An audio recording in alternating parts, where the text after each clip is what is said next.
Selamat siang menjelang sore Tribuners. Assalamualaikum warahmatullahi wabarakatuh. Salam sehat dan juga salam bahagia untuk kita semua. Jumpa lagi bersama saya Fiorina Jiretno. Tentu dalam program kita di siang hari ini, program Bincang Kota, edisi Jumat 29 Agustus 2025. Dan tentu pada momen atau juga kesempatan hari ini kita sudah kedatangan 4 narasumber yang tentunya merupakan pakar dari instansi dari Dinas Perumahan dan Kawasan Permukiman Kota Makassar.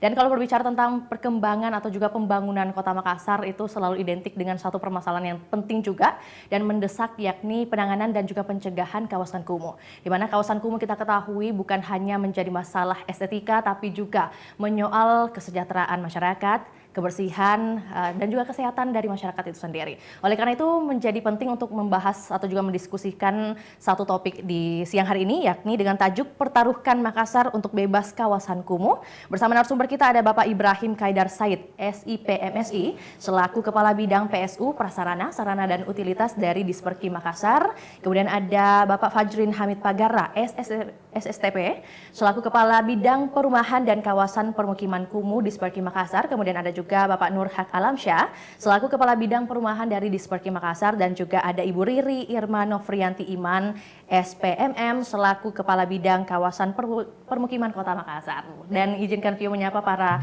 narasumber kita di siang hari ini. Selamat sore, siang menuju sore untuk Bapak Ibu sekalian. Selamat Siang menuju sore, agak rancu menyapanya tapi nggak apa-apa. Siang dan juga sore nantinya Pak ya, karena ini akan berlangsung sampai beberapa menit ke depan. Dan bagaimana kabar Bapak Ibu sekalian? Alhamdulillah kompak ya. Baik, dan ini menyoal seperti yang Vio katakan menjadi isu penting juga untuk kita bahas, di mana kawasan kumuh menjadi tantangan tersendiri bagi perkotaan Pak. Benar demikian Pak? Oke, baik. Dan untuk mengawali perbincangan kita tadi ada beberapa kemudian sub-sub bidang yang Vio bacakan. Ada dari bidang PSU, kemudian ada bidang perumahan dan kawasan permukiman kumuh, juga kepala bidang perumahan dan khususnya juga kepala bidang kawasan permukiman. Nah, tentu menjadi pertanyaan masing-masing tupoksinya seperti apa nih? Boleh kita berkenalan terlebih dahulu Pak ya? Iya. Dan Ibu, boleh ya? Pak Ibrahim terlebih dahulu Pak, mungkin mohon izin untuk menyampaikan peran dari bidang PSU sendiri itu dalam ranah apa saja? Ya, terima kasih Mbak Vio. Assalamualaikum warahmatullahi wabarakatuh. Selamat siang Tribuners. Ya, saya Ibrahim Haidar Said. Saya kebetulan dipercaya oleh Bapak Wali Kota menjadi Kepala Bidang Prasarana, Sarana dan Utilitas Dinas Perumahan Kota Makassar.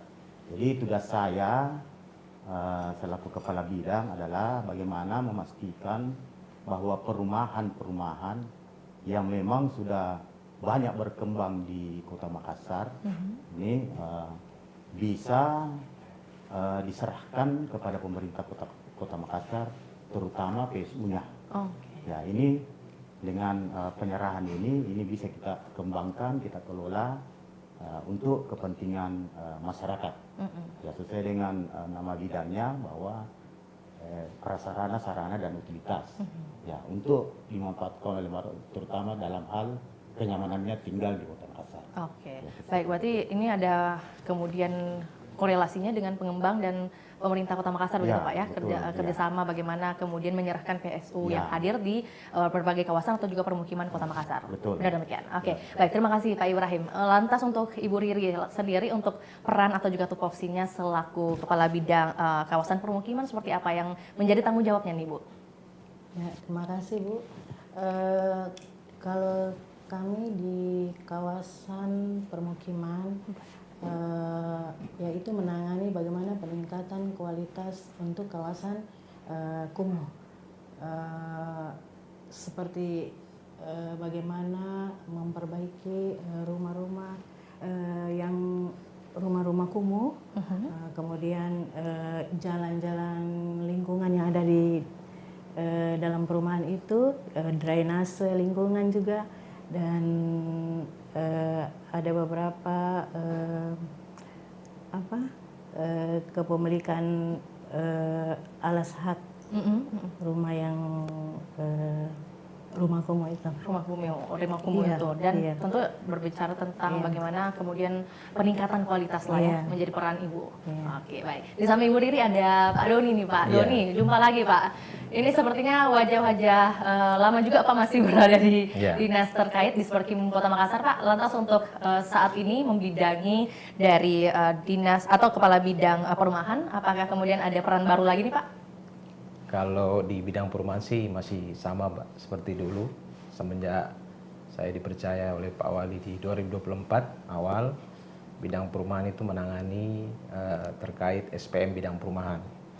Yang mana SPM bidang perumahan itu ada dua, yang satu pertama yaitu mengenai rehabilitasi rumah korban bencana, kedua adalah mengenai rehabilitasi atau pembangunan kembali relokasi program akibat program pemerintah. Dan tugas tambahannya adalah terkait sebagai koordinator tim teknis verifikasi seplan permohonan perumahan komersil. Saya rasa itu aja, Mbak. Oke, Iya. masih seputar itu saja Pak Iya. ya. Oke, dan ini pastinya beririsan juga dengan Ibu Riri, Pak Doni Iya. dan juga Pak Fajrin nih Pak. Iya. Kalau Pak Fajrin mungkin gimana Pak untuk perannya sendiri selaku Kepala Bidang Perumahan dan Kawasan Permukiman Kumuh? Seperti apa Pak ini yang menjadi tupoksinya? Assalamualaikum warahmatullahi wabarakatuh. Selamat sore. Terima kasih Mbak Vio dan Tribuners. Kami dipercaya sejak 11 Agustus bulan lalu Baik. untuk menduduki jabatan sebagai Kepala Bidang Perumahan dan Kawasan Permukiman Kumuh di Dinas Perumahan dan Permukiman Kota Makassar. Untuk tupoksi kami sendiri itu pencegahan untuk di kawasan kumuh, pemukiman kumuh. Jadi kurang lebih kegiatan kami itu seperti agak beririsan juga dengan Ibu Kabit tadi. Oke. Tetap pada renovasi rumah, Iya. ada pembangunan rumah juga, Oke. dan sudah pasti ada sosialisasi terkait hal-hal itu. Yang mungkin sekedar pencegahan saja, kalau peningkatannya tetap di Ibu Kabit. Oke. Mungkin seperti itu Mbak Fia. Oke, baik, berarti dalam hal mungkin teknisnya Pak ya, Siap. perbaikan gedung-gedung yang dimaksud seperti itu, dan ini ranahnya pada kawasan rumah dan permukiman. Siap. Oke, baik. Berarti kalau ingin mengetahui kemudian bagaimana kondisi saat ini terkini dari kawasan kumuh yang ada di Kota Makassar, itu bisa dijawab oleh Bapak Ibu sekalian, mungkin yang mewakili untuk menjawab pertanyaan pertama yang dari mana Ibu? Ibu Iya. mungkin ya? Iya, dari Baik. bidang kawasan. Baik, kawasan. Seperti apa lantas untuk kondisi terkini? Ya, baik, terima kasih Mbak. Pemerintah Kota Makassar melalui Dinas Perumahan dan Permukiman, Kawasan Permukiman sudah melakukan upaya-upaya dalam hal pemberantasan pemukiman kumuh dengan melakukan perhatian khusus kepada program pemerintah dalam hal pemberantasan kawasan kumuh. Kami sudah mempunyai SK kumuh atau SK penetapan lokasi kawasan lokasi pencegahan dan peningkatan kualitas perumahan kumuh dan kawasan kumuh. Pada tahun 2022 SK itu dikeluarkan, kemudian tahun ini direvisi kembali, jadi masih dalam bentuk draft sementara berproses, yang menetapkan ada 18 kawasan kumuh. 17 kawasan. Ada 18 kawasan 18 kawasan iya. kumuh. Oke, meliputi kawasan apa saja tuh di Kota Makassar? Ada tersebar di beberapa kecamatan dan ada 74 kelurahan, Baik. sekitar 248 RT dengan luas kawasan kumuh sebesar 299,36 hektar. 18 kawasan itu saya juga tidak terlalu hafal, ya yang saya tahu itu ada kawasan kepulauan yaitu Sangkarang dan Ujung Pandang kan Lailai, Sangkarang, Kodingare. Terus kawasan maritim itu di Barombong, Tamalate, Kecamatan Tamalate, ada juga kawasan Pelabuhan Baru di Talo. Iya. Kawasan banyak lagi, kawasan Pampang, kawasan Panakukang, kawasan Bontoala, ada juga kawasan ada juga kawasan konservasi dan kawasan yang Jeneberang itu ya. Boleh ditambahkan mungkin oleh Iya, mungkin Bapak? Pak Doni atau juga Pak Fajri ini kan saling beririsan sekali lagi ya. Jadi ada 18 kawasan yang tadi sudah disebutkan, ada kemudian di bagian utara juga mungkin termasuk masih termasuk. Ada data. Iya, ini ada data ini. Oke, baik. Silakan Ibu, mungkin kalau untuk lebih lengkapnya datanya termasuk di kecamatan apa saja nih Bu? Iya, itu tadi ada di beberapa kecamatan, hampir semuanya ini. Cuma di sini belum ada kecamatan Talok bagaimana? Iya. Mungkin ada. Bapak, bukan Talok apa? Wajo Pak. Wajo. Mungkin di sana karena sudah bagaimana pemukiman kumuhnya saya juga belum. Karena di sini tidak ada Wajo mungkin di sana wilayah. Jadi itu hampir semua ada deh. 18 kawasan yang tersebar di beberapa kecamatan. Baik, dari 18 kawasan ini berarti itu juga menjadi prioritas Pak ya? Sampai saat ini Bapak Ibu berarti masih menjadi prioritas. Dan kalau berbicara tentang 18 kawasan ini pasti ada indikator sampai kenapa satu daerah atau kawasan ini disebut masih termasuk dalam kawasan kumuh. Boleh kami ketahui Bu, untuk indikator suatu daerah atau kawasan kenapa disebut sampai disebut sebagai kawasan kumuh?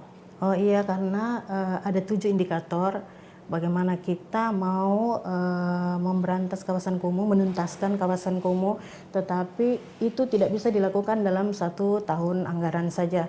Jadi tentunya kita bertahap. 7 indikator itu seperti kondisi bangunan, kemudian yang tadi saya sampaikan jalan lingkungan, drainase lingkungan, pengelolaan limbah, pengelolaan sampah, dan juga pengolahan air bersih serta proteksi kebakaran untuk RTH. Itu ada kaitannya lagi sebentar dengan perumahan dan PSU.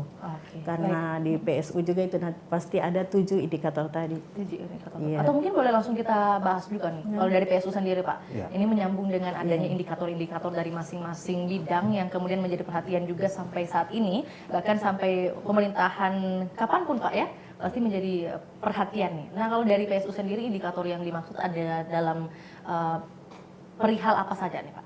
Ya, kalau kami di bidang PSU,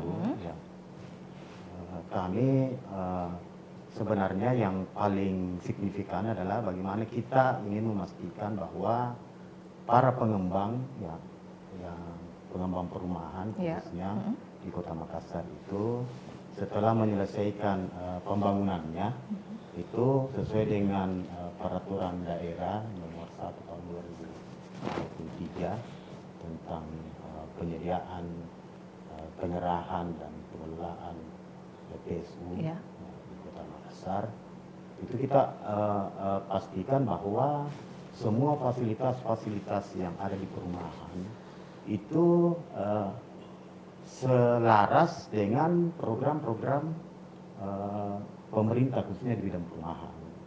Ya, jadi kita juga memastikan bahwa prasarana, sarana dan mobilitas itu bisa secepatnya diserahkan kepada pemerintah Kota Makassar. Nah, itu yang paling penting.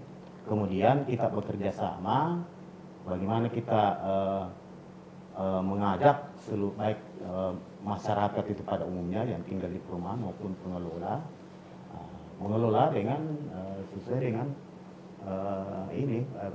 program-program terkait dengan program yang ditetapkan oleh pemerintah Kota Makassar.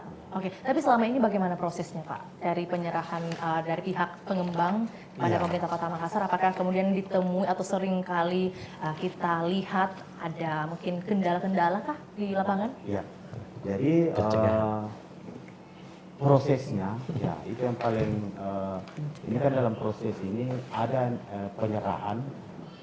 penyerahan secara administratif, ada penyerahan secara fisik. Jadi sebelum diserahkan secara fisik, ya pengembang harus melengkapi dulu administrasinya.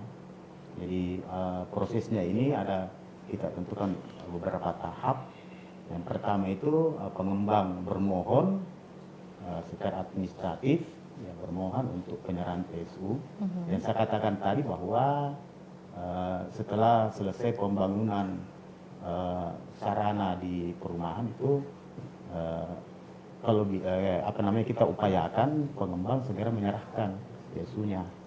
Ya, jadi secara administratif, kemudian kita ada tim verifikasi yang kami bentuk. Nah, kemudian kami turun ke lapangan memverifikasi, termasuk juga dirangkaikan dengan pengukuran PSU-nya. Ya, jadi sesuai. Jadi memang ada aturan bahwa di dalam pembangunan perumahan itu ada kewajiban-kewajiban pengembang. Itu dia menyerahkan kepada pemerintah Kota Makassar minimal 30% dari luas lahan. Ya, termasuk diperuntukkan juga kalau ada retribusi terkait dengan ini pemakaman. Ya, itu diatur dalam Perda. Nah, setelah dia lakukan pengukuran, tim verifikasi melakukan rapat koordinasi, memastikan bahwa harus sesuai dengan kewajiban pengembang untuk penyerahannya, sesuai dengan luas yang ditetapkan di dalam set plan atau tapal batas.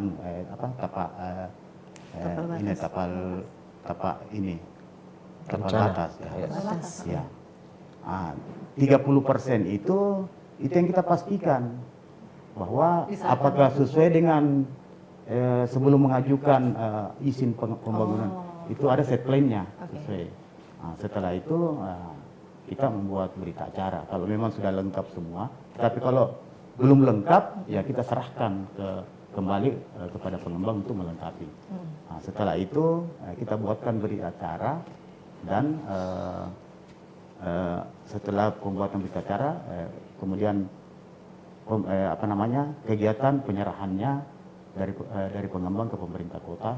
Dan setelah tahap terakhir, setelah kami menerima baik secara administrasi dan fisik, baru kita serahkan kepada Badan Pengelola Keuangan Kota Makassar di bagian aset. Nah, itu. Ke Bapenda lagi ya?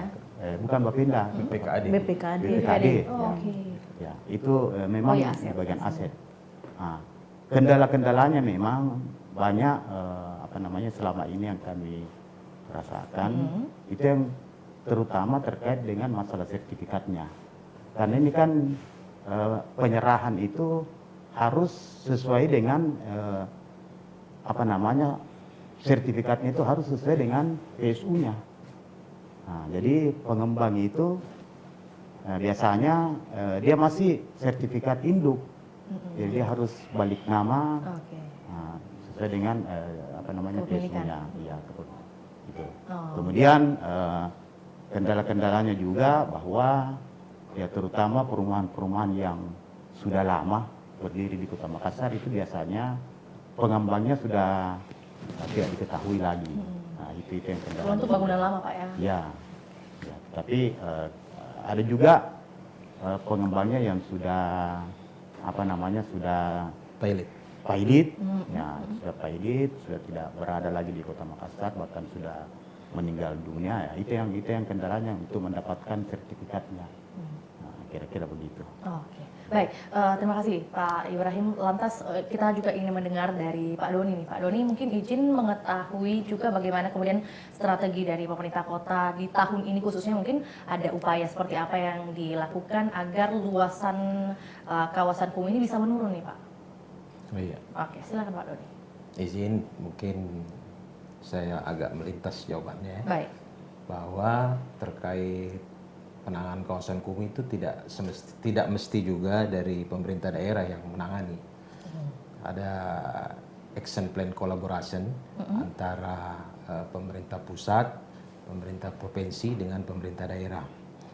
Nah, untuk pemerintah daerah ini kita ketahui memang ada keterbatasan anggaran terkait kumuh, dan untungnya juga penilaian kawasan kumuh di Kota Makassar itu relatif dominan masih kumuh ringan.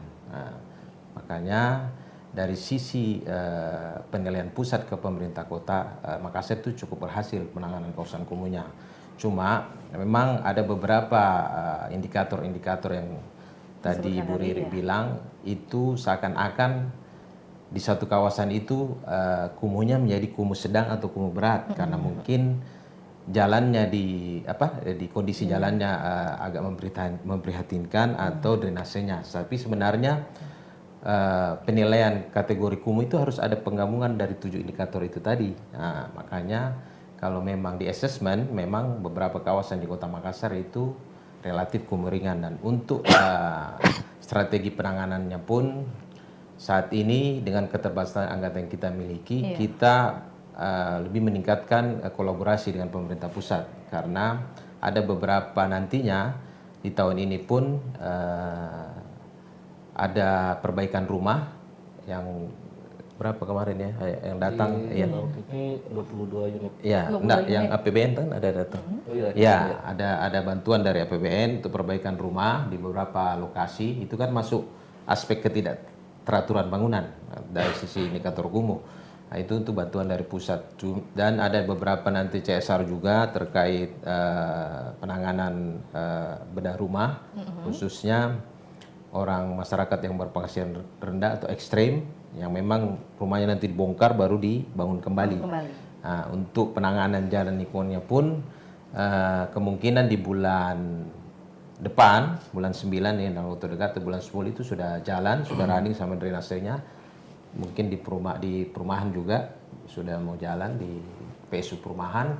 Dan strategi selanjutnya adalah mungkin lebih ke merubah pola pikir mindset masyarakatnya, karena ada beberapa lokasi yang memang kita sudah tangani bisa jadi menjadi kumuh akibat perilaku masyarakatnya ya, karena itu tadi sampahnya dibuang bukan pada tempatnya, sanitasinya tidak dimanfaatkan, terus ya jadi sanitasi sudah dibuatkan melalui bioseptik tapi ada beberapa kesalahan dalam penggunaan, mungkin buang tanda kutip softtex atau dan lainnya kan, jadi mengakibatkan buntu, itu dibiarin aja Pak, langsung dibuang lagi ke kanalnya, jadi kumuh lagi kembali. Jadi itu PR besar untuk memang kota-kota metropolis seperti Kota Makassar.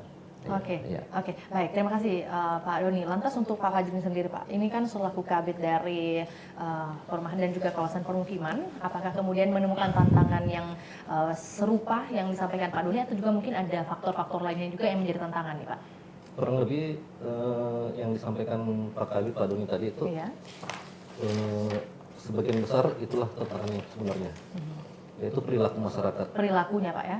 Perilaku masyarakat itu yang sudah dari kecil mereka tinggal di situ sampai sekarang ini, jadi mereka menganggap hal itu mungkin hal yang wajar. Tapi secara indikator tadi itu memang tergolong kumuh. Berdasarkan scoring mereka ya kawasan mereka itu tergolong kumuh, tapi pemikiran mereka fine-fine aja di situ. Tidak ada masalah selama ini kan mereka dari kecil sampai ini. Jadi memang perilaku yang perlu dirubah, perilaku masyarakat dulu. Dan berikutnya itu ya terkait masalah anggaran tadi. Anggaran tadi yang masih mungkin membutuhkan atau juga mengandalkan dari pemerintah pusat begitu Pak ya? Benar, sangat berharap karena kurang lebih kalau nggak salah itu RTLH di Makassar ada 10.000 dan terus yang masyarakat yang berpenghasilan rendah itu sekitar 50 ribuan. Sedangkan untuk di bidang kami sendiri untuk perbaikan rumah itu di tahun ini cuma 22 unit, di tahun depan 50 unit plus 11 pembangunan baru. Pembangunan baru. Untuk Jadi di tahun ini 22 unit untuk 2025. Iya, untuk perbaikan atau apa? Perbaikan. Perbaikan. Nah, perbaikan ini dalam artian apa saja yang diperbaiki? Apakah gedung saja Pak, mungkin dipoles atau seperti apa? Mungkin boleh dijelaskan sedikit buat kita ketahui? Supaya mereka dianggap layak huni. Ya kurang lebih seperti atapnya, dinding dan lantai yang direnov. Itu ada sejumlah 22 unit untuk di tahun ini. Di tahun ini bulan berapa Pak? Apakah sudah ada informasi? Mungkin di bulan 10. Bulan 10, oke, 2 bulan mendatang Pak ya. Siap. Kami menunggu update terbarunya Pak ya. Siap, Bu. Lantas Ya. mungkin untuk langkah yang sudah diambil pemerintah dalam hal ini mungkin diwakili oleh kabit-kabit, mungkin apakah terjun langsung ke masyarakatnya, melakukan pendekatan, memberikan pendekatan atau seperti apa Pak? Jadi data awal yang kami pegang itu data rekomendasi dari ada beberapa kelurahan. Dan tidak serta-merta juga kami langsung ACC. Pasti kami koordinasikan juga dengan Pak Kadis, dan yang pasti ada tim yang turun survei ke lapangan untuk kelayakan apakah mereka layak, karena tidak serta-merta juga bilang ini rumahnya nggak layak langsung dikerja. Itu kan harus ada dasar alasannya juga. Apakah mereka sengketa tanahnya atau tidak? Itu kan perlu rekomendasi dari kelurahan. Kalau mereka mendapatkan rekomendasi dari kelurahan, baik dari musrembang atau apa, terus memang kategorinya masyarakatnya berpenghasilan rendah dan alasannya tanahnya tidak bersengketa, ya kami lanjutkan. Itulah gunanya survei. Oke, baik. Berarti kalau untuk permukiman lagi nih Pak, ada kawasan kumuh, kawasan permukiman, kawasan perumahan. Kalau kami ingin mengetahui juga mungkin perihal bagaimana kemudian kolaborasi, baik itu kepada dari masyarakat atau juga mungkin pihak swasta, apakah sampai saat ini sudah ada kolaborasi? Mungkin boleh dibantu juga jawab oleh Ibu Riri atau Pak Ibrahim atau juga Pak Doni, gimana Pak? Jadi Kolaborasi mungkin Pak ya? kolaborasinya pasti masyarakat pasti. Karena kan salah satu tupoksi kami kan juga pemberdayaan masyarakat. Jadi otomatis masyarakat terlibat juga pasti dalam hal ini. Kemudian yang baru-baru, karena kami juga baru, kemarin juga ada baru penyerahan unit itu, ada dari Basnas yang menyerahkan pengerjaan 5 unit rumah kalau tidak salah. Itu kan sudah termasuk kolaborasi juga. Dan ada beberapa CSR. Mungkin untuk CSR-nya nanti Pak Doni yang Iya, dilanjutkan sama Pak Doni ya. Lebih Tapi paham. ada Iya, beberapa iya. CSR juga Pak yang sudah menyasar sudah ada dan akan ada lagi. Oke. Iya. Ya.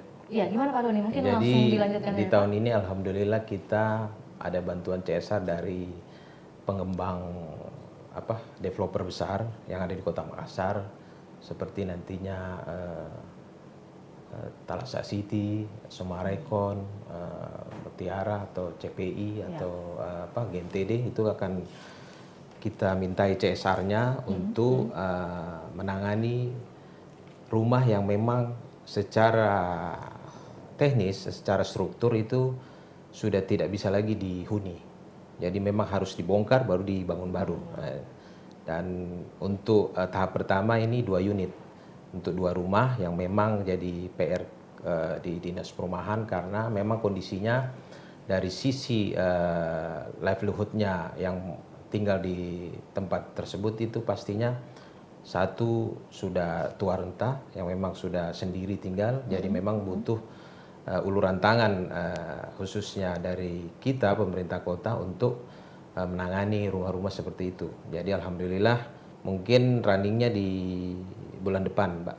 Oke. Iya. Kami di bulan depan Iya, bekerja bulan sama 9. dengan beberapa pihak ya Pak. Iya. Pihak eksternal dari di luar dari pemerintah Kota Makassar. Betul. Mungkin kita melintas sedikit lagi Pak, kalau dari tadi CSR yang akan dihadirkan oleh para pengembang untuk membantu pemerintah Kota Makassar dan juga masyarakat di Kota Makassar. Selanjutnya untuk PSU lagi nih Pak. Iya. Pak Ibrahim, menyoal bagaimana kemudian setelah diserahkannya tadi dari segi sertifikat dan juga fisiknya, ini kan PSU berbicara tentang administrasi dan fisik Iya, iya. yang bisa dilihat begitu Pak ya. Iya. Nah, kemudian pemerintah kota bagaimana kemudian bisa mengelola PSU yang ada nih Pak? Iya. Bagaimana mekanismenya?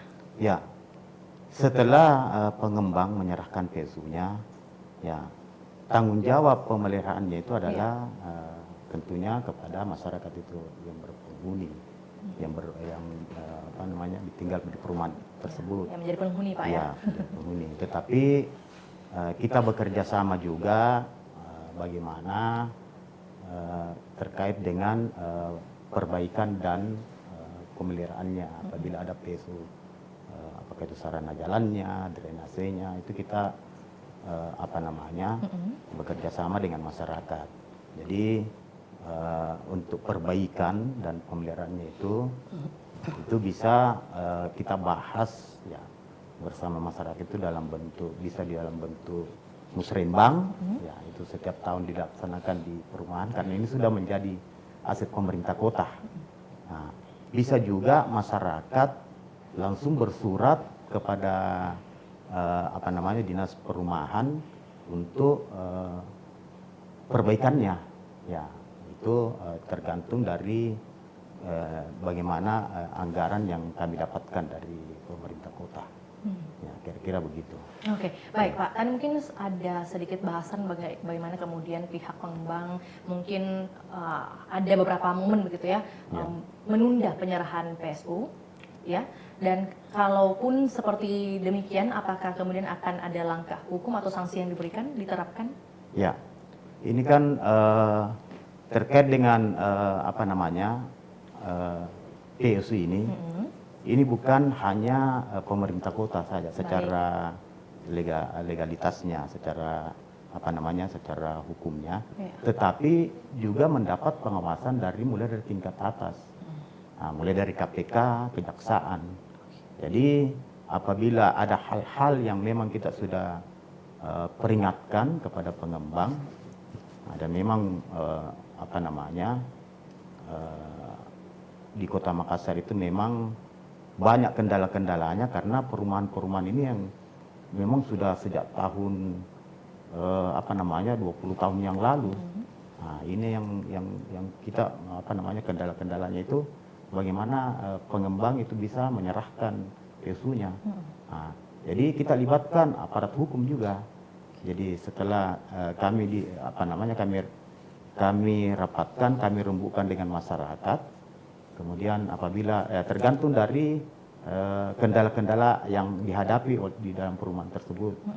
Nah, seperti tadi yang saya katakan bahwa kadang sudah tidak diketahui oleh pengembangnya. Jadi di dalam perda itu dimungkinkan bahwa yang menyerahkan itu adalah masyarakatnya, masyarakat itu sendiri. Ya itu. Tapi kita juga bukan hanya sekedar langsung menyerahkan, tetapi kita juga karena ini kan tercatat di dalam aset, ya, termasuk juga terkait dengan administrasi, terutama terkait dengan sertifikatnya. Jadi kita bekerja sama juga dengan Badan Pertanahan, ya, itu terkait dengan sertifikatnya, dan kalau secara hukumnya itu ya kita kerjasama juga dengan kejaksaan di Kota Makassar. Jadi apabila kendalanya memang sudah pengembang juga sudah tidak mengindahkan sesuai dengan perda, ya kami serahkan ke kejaksaan, ya itu di SK-kan oleh kejaksaan. Oke, berarti ada keterlibatan dari OPD lain juga Pak ya? Kalau tadi berdasarkan jawaban Pak Ibrahim. Kalau dari mungkin bidang lainnya Pak, apakah kemudian ada juga sinergi dengan OPD lain, dan jika ada bagaimana kemudian penggambarannya?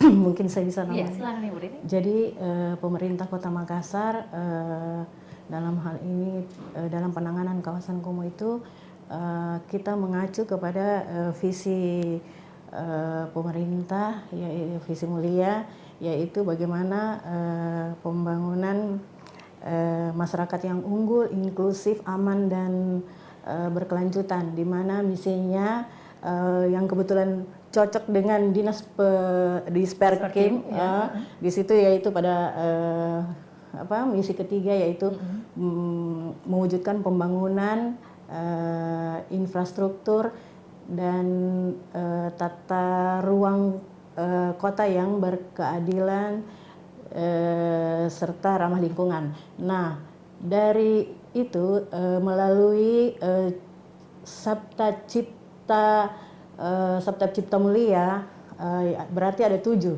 Nah, yang terkait dengan dinas perumahan itu kebetulan ada 4.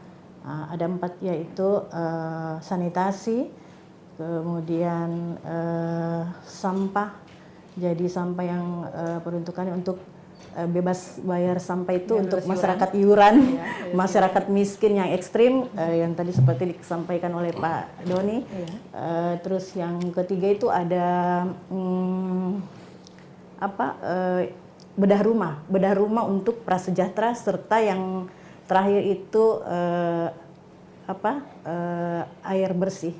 Ya, nah dari keempat itu Dinas Perumahan dan Permukiman menangani menangani selama 5 tahun semua untuk penanganan kawasan kumuh. Jadi kami berencana seperti dalam Renstra sesuai susunan yang telah disusun Renstra. Dalam Renstra penanganan selama 5 tahun itu untuk tahun 2000 rata-rata itu untuk peningkatan kualitas.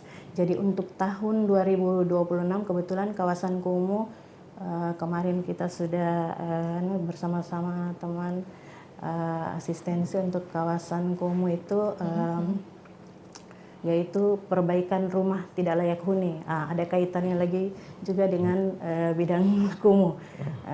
Sebanyak 10 unit untuk pembangunan baru, jadi target kita pembangunan baru sebanyak 10 unit, kemudian rehabilitasi sebanyak 35 unit. Kemudian itu di daerah Pampang. Jadi tadi yang kawasan kita bertahap dulu. Iya, yang tahun 2006 ini tahun 2006 rencana ya di itu tadi lokasinya di Pampang. Kemudian program prioritas yang kedua yaitu pemugaran penanganan pemukiman kumuh. Pemukiman kumuh yang target kita yaitu kurang lebih 8 hektar di Kelurahan Panampu. Jadi ada 2 untuk tahun depan 2026. Jadi tuh yang penanganan itu yang itu tadi lagi kembali ke 7 indikator itu. Jadi kita selesaikan satu kawasan itu dulu, kemudian tentunya seperti tadi yang sama Pak Doni lagi, tentunya nanti di anggarannya lagi. Anggaran lagi Pak. Pastinya. Iya, jadi memang tantangannya itu beratnya tantangan besar bagi kita, semakin banyak kawasan kumuh tentunya semakin besar tanggung jawab dari bagaimana pemerintah bersama masyarakat. Betul. Dan itu mesti menjadi hal yang mendesak juga untuk diberi perhatian Ibu. Ibu, kalau tadi dikatakan di tahun 2026 akan ada 2 kawasan yang menjadi prioritas. Prioritas utama yakni pertama adalah kawasan Pampang dan juga kawasan atau area Panampu. Nah, kenapa dari 2 ini yang kemudian terpilih dulu di tahun 2026? Apakah ada pertimbangan khusus juga? Oh iya, kawasan Panampu itu kan kita ketahui di situ juga lokasi pelabuhan baru. Kemudian pernah tahun ini baru saja diikutkan dalam lomba kelurahan terpadu. Terus dengan pertimbangan juga menjadi tahun lalu tahun 2024 ya Pak, yang ikut dalam juara 1 Kampung KB. Setingkat provinsi, juara 2 mengikuti Kampung KB untuk tingkat nasional. Jadi dengan terus juga jumlah kepadatan penduduk di situ mungkin paling besar di Panampu itu. Jadi kurang lebih 4.053. Kalau di Pampang itu kayaknya tadi Panampu dengan luas 8 hektar. Kalau di Pampang dengan luas mungkin yang kedua di bawahnya sedikit 3.944 dengan luas kurang lebih, maaf kalau salah, 24 hektar. Berarti memang ada perhitungan tersendiri. Iya, ada perhitungan. Kenapa memilih lokasi Kenapa tersebut? memilih, Salah satunya adalah kepadatan penduduk juga ya. Iya. Dan kalau berbicara tentang kepadatan penduduk, berarti ini biasa relevan dengan pemukiman atau daerah yang padat atau juga biasanya bisa ada daerah-daerah area atau area-area kumuh juga. Iya. Mungkin itu yang tantangan bagi kita karena laju adanya urbanisasi, laju pertumbuhan penduduk, jadi semakin kebutuhan rumah tentunya lebih banyak lagi. Jadi memperburuk lagi kawasan kumuh. Oke, dan itu yang saat ini kemudian sedang digencarkan agar tidak menjadi kumuh lagi ya Pak. Iya. Oke, ini ada satu informasi juga yang kemudian mau saya tanyakan mengenai program Kotaku. Kemudian ada juga, mohon maaf kalau ada salah atau mungkin boleh diklarifikasi, gerakan 100-0-100. Nah itu mungkin ada, iya ada kan Pak? Ya mungkin saya butuh penjelasan mengenai itu. Saya ada sedikit informasi mengenai hal tersebut tapi mungkin kurang jelas. Nah mungkin Pak Doni boleh bantu mungkin atau Pak Hadrin Pak ya? Ya. Jadi terkait 100 atau zero without slum. Oke. Itu sebenarnya kan apa gagasan dari pemerintah sebelumnya, Pak Jokowi. Jadi setahu saya di 2021 itu sudah selesai kegiatan kotaku. Oh, oke. Nah, jadi untuk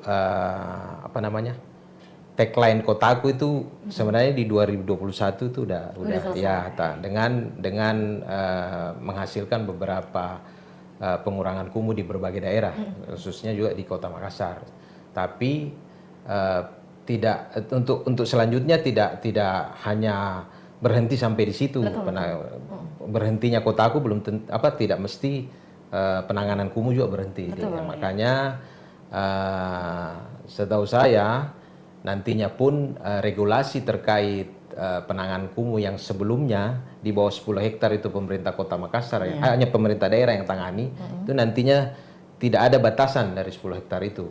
Jadi selama pemerintah daerah masih mampu mengalokasikan keuangan daerahnya untuk menangani kumuh, mau 20 hektar, mau 100 hektar ya oke-oke saja sih.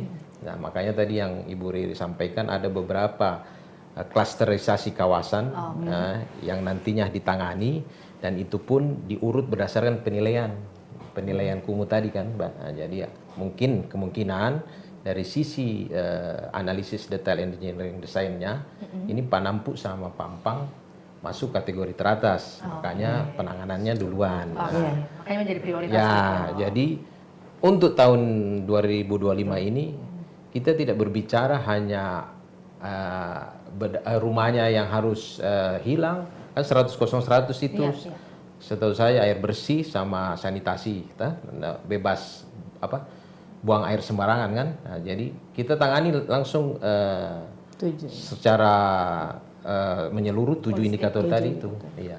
Secara holistik begitu. Ya, holistik. Dari 7 indikator yang ada. Oke, baik. Berarti kalau berbicara tentang dasar atau regulasi atau aturan baru, Pak, yang kemudian menjadi dasar dalam kemudian pengentasan atau pencegahan kawasan kumuh di Kota Makassar, atau juga mungkin dari pemerintah pusat, seperti apa aturan yang ada saat ini? Kalau dasar regulasinya masih pakai payung Undang-Undang Nomor 1 tahun 2011 tentang perumahan dan kawasan pemukiman. Kedua turunan PP-nya, PP 116 kalau tidak salah ya. Terus ada perubahan lagi sama terkait Undang-Undang Rumah Susun sama PP-nya, dan terkait Permen PU-nya menyangkut penanganan peningkatan kualitas rumah tidak layak huni, dan berbagai penanganan prasarana lingkungan yang memang nantinya masuk di 7 indikator tadi. Makanya kalau secara secara rutin Mbak bilang apa kolaborasinya pemerintah Dinas Perumahan pastinya harusnya tiap hari harus berkolaborasi, karena Pokja PKP itu di Dinas Perumahan nantinya leadingnya. Pokja PKP itu melibatkan beberapa lintas SKPD, ada Bapeda, ada Perhubungan, ada PU, ada Dinas Penataan Ruang. Jadi yang mau difungsikan kembali, bagaimana peran-peran serta Pokja untuk memberantas penanganan kumuh di Kota Makassar. Iya. Oke, baik. Berarti untuk selanjutnya Pak Fajrin, mungkin untuk tujuan atau visi jangka panjang dari Disperkim untuk bagaimana mengentaskan pencegahan atau juga mencegah adanya kawasan kumuh yang kembali lagi menjadi kawasan kumuh, itu seperti apa? Jadi gini Mbak, data untuk kawasan pencegahan sebenarnya itu kami belum ada. Baik. Jadi tahun kemarin itu masih satu kesatuan dari kawasan kumuh. Dalam kawasan kumuh itu masih ada di peningkatan, ada pencegahan juga di situ. Jadi mungkin tahun depan baru kami menyusun kembali data terkait yang mana masuk kategori kawasan peningkatan dan yang mana masuk kawasan pencegahan. Kalau memang datanya sudah ada, ya baru kami action. Tetap berdasarkan dari hasil-hasil rekomendasi dari beberapa kelurahan, dengan pelibatan masyarakat juga, pelibatan camat, lurah, dan yang seperti dikatakan Pak Doni tadi, beberapa SKPD pasti. Ikut terlibat juga ya? PU, DLH, mungkin PDAM ya, damkar, Iya. ya, Benar. berdasarkan juga 7 indikator yang tadi. Iya. Kira-kira begitu Mbak Fia. Baik, berarti untuk closing statement Pak Fajrino, izin untuk harapan yang ingin disampaikan dari Bapak gitu, bagaimana kemudian wajah permukiman di Kota Makassar akan jadi seperti apa yang diharapkannya? Yang kami harapkan untuk pemukiman khususnya di Kota Makassar tidak ada lagi kumuh.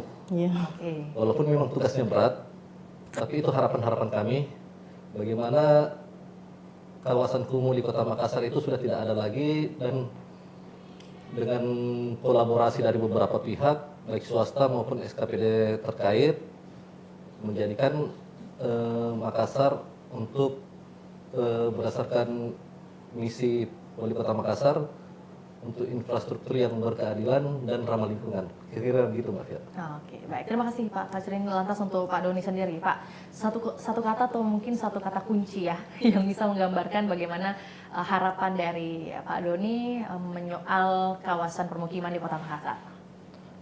Kalau dari saya khususnya bahwa yang jelas kita mesti mengimplementasikan visi Wali Kota Makassar tadi mengenai unggul, inklusif, aman dan berkelanjutan ke dalam kerja-kerja di Dinas Perumahan, khususnya bidang perumahan, termasuk bagaimana supporting perumahan, pembangunan perumahan, khususnya perumahan komersil dalam rangka mendukung program pusat terkait 3 juta rumah nantinya, dan bagaimana pengurangan backlog yang ada di Kota Makassar nantinya bisa signifikan sehingga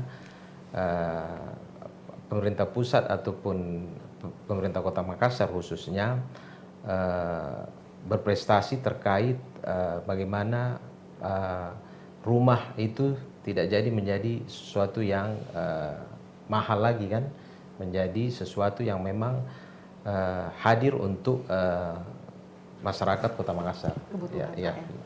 Kebutuhan. Berarti kalau satu kata Pak, karena tadi kayaknya satu paragraf Pak. Kalau satu kata Pak, apakah kesadaran atau mungkin anggaran atau seperti apa menurut Pak Doni? Kalau kita bicara anggaran kan itu sudah umum kan. Iya. Jadi ya kalau saya ya kerja-kerja aja. Kerja. Iya. Kerja sama Pak ya?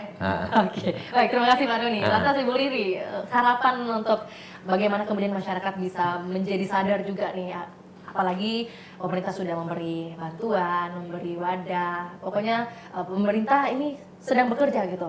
Bagaimana yang diharapkan oleh Ibu? Ya, pertama tentunya kami setiap survei itu sudah beberapa kali survei yang kami temukan rumah yang akan kita bantu tetapi dia tidak memiliki alas hak. Jadi alas hak biar apa ini? Surat jual beli juga tidak ada. Jadi contohnya kemarin kami ingin membantu, ada kebetulan bantuan untuk korban kebakaran, tidak punya juga alas hak. Jadi setengah mati kami mau membantu bagaimana caranya. Terus yang kedua, buang sampah jangan sembarangan, jangan buang hajat sembarangan, supaya kawasan ini kita bebas dari sampah, itu saja mungkin. Dan iya, ada kawasan kumuh. Kemudian itu juga lampu-lampu jalan rusak-rusak dikasih rusak juga Jadi kami tentu harapan kami kawasan kumuh itu menjadi 0%. Kemarin kan masih ada sekian-sekian hektar, jadi kalau bisa menjadi tidak ada. Oke, baik. Terima kasih Ibu Riri. Tadi udah disinggung sedikit oleh Ibu Riri menyoal lampu jalan Pak yang dirusak ya. Ini berkaitan dengan PSU. Lantas Pak, harapan Pak Ibrahim mengenai PSU ataupun juga mewakili Disperkim seperti apa Pak? Ya, terkait dengan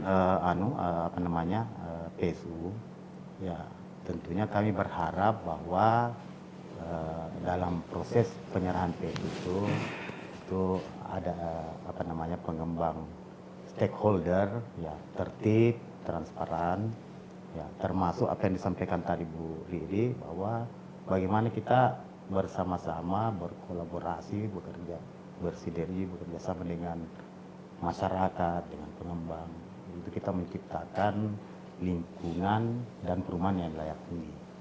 Itu yang paling penting. Dan kita bersama-sama menjaga Kota Makassar sebagai kota yang mempunyai visi dan misi untuk berkelanjutan ke depan.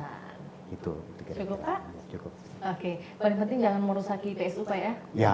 Sarana dan utilitas yang ada di Kota Makassar Pak ya. Betul. Oke, baik, terima kasih Pak Ibrahim, Ibu Riri, Pak Doni dan juga Pak Fajrin atas waktunya. Ini kita mungkin sebenarnya masih banyak bahasan juga, cuma keterbatasan sama waktu Pak. Semoga bisa berjodoh juga di kesempatan lain untuk bisa mendiskusikan kemudian program-program apa saja, atau juga mungkin sudah ada perubahan atau mungkin sudah ada bangunan yang berhasil dibangun Pak ya.